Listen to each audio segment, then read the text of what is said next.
The Fallacy of Gray. The sophisticate, the world isn't black and white. No one does pure good or pure bad. It's all gray. Therefore, no one is better than anyone else. The zetet, knowing only gray, you conclude that all grays are the same shade.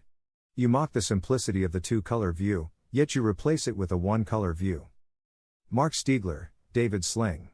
I don't know if the sophisticate's mistake has an official name, but I call it the fallacy of gray. We saw it manifested in the previous essay. The one who believed that odds of 2 to the power of 750 million to 1, against, meant there was still a chance. All probabilities, to him, were simply uncertain, and that meant he was licensed to ignore them if he pleased. The moon is made of green cheese and the sun is made of mostly hydrogen and helium are both uncertainties, but they are not the same uncertainty. Everything is shades of gray, but there are shades of gray so light as to be very nearly white, and shades of gray so dark as to be very nearly black. Or even if not, we can still compare shades, and say it is darker or it is lighter. Years ago, one of the strange little formative moments in my career as a rationalist was reading this paragraph from Player of Games by Ian M. Banks, especially the sentence in bold. A guilty system recognizes no innocence. As with any power apparatus which thinks everybody's either for it or against it, we're against it. You would be too, if you thought about it. The very way you think places you amongst its enemies. This might not be your fault, because every society imposes some of its values on those raised within it, but the point is that some societies try to maximize that effect, and some try to minimize it. You come from one of the latter and you're being asked to explain yourself to one of the former. Prevarication will be more difficult than you might imagine. Neutrality is probably impossible. You cannot choose not to have the politics you do. They are not some separate set of entities somehow detachable from the rest of your being. They are a function of your existence. I know that and they know that. You had better accept it. Now, don't write angry comments saying that, if societies impose fewer of their values, then each succeeding generation has more work to start over from scratch. That's not what I got out of the paragraph. What I got out of the paragraph was something which seems so obvious in retrospect that I could have conceivably picked it up in 100 places, but something about that one paragraph made it click for me. It was the whole notion of the quantitative way applied to life problems like moral judgments and the quest for personal self-improvement. That, even if you couldn't switch something from on to off, you could still tend to increase it or decrease it. Is this too obvious to be worth mentioning? I say it is not too obvious, for many bloggers have said of overcoming bias, it is impossible, no one can completely eliminate bias. I don't care if the one is a professional economist, it is clear that they have not yet grokked the quantitative way as it applies to everyday life in matters like personal self-improvement. That which I cannot eliminate may be well worth reducing. Or consider an exchange between Robin Hanson and Tyler Cowen. Robin Hanson said that he preferred to put at least 75% weight on the prescriptions of economic theory versus his intuitions. I try to mostly just straightforwardly apply economic theory, adding little personal or cultural judgment.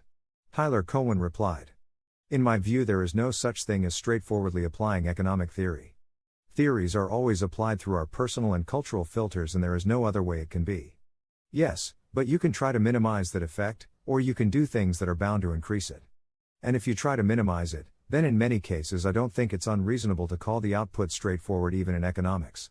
Everyone is imperfect.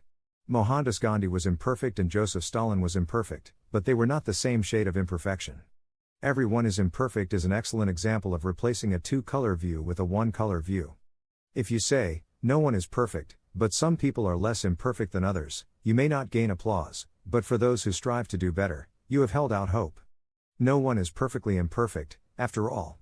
Whenever someone says to me, perfectionism is bad for you, I reply, I think it's okay to be imperfect, but not so imperfect that other people notice.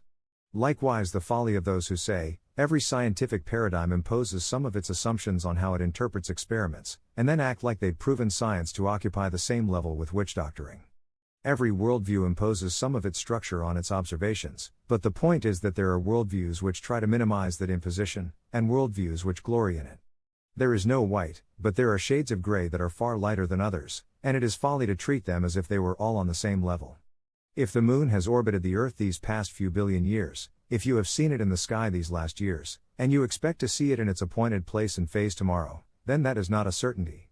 And if you expect an invisible dragon to heal your daughter of cancer, that too is not a certainty. But they are rather different degrees of uncertainty, this business of expecting things to happen yet again in the same way you have previously predicted to 12 decimal places, versus expecting something to happen that violates the order previously observed.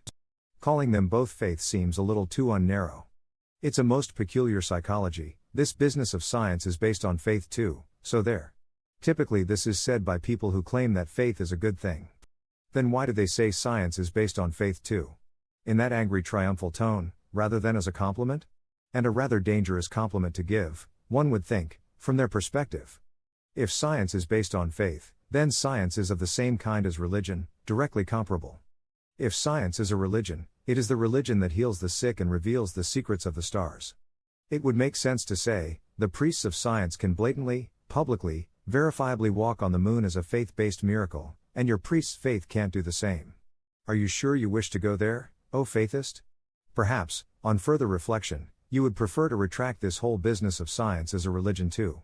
There's a strange dynamic here. You try to purify your shade of gray, and you get it to a point where it's pretty light-toned, and someone stands up and says in a deeply offended tone, but it's not white. It's gray. It's one thing when someone says, this isn't as light as you think, because of specific problems X, Y, and Z. It's a different matter when someone says angrily it's not white. It's gray. Without pointing out any specific dark spots.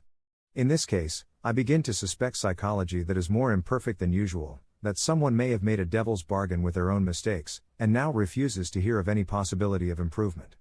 When someone finds an excuse not to try to do better, they often refuse to concede that anyone else can try to do better, and every mode of improvement is thereafter their enemy, and every claim that it is possible to move forward is an offense against them.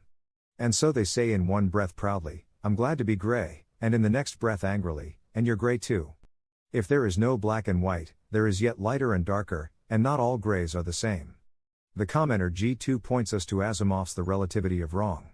When people thought the earth was flat, they were wrong. When people thought the earth was spherical, they were wrong.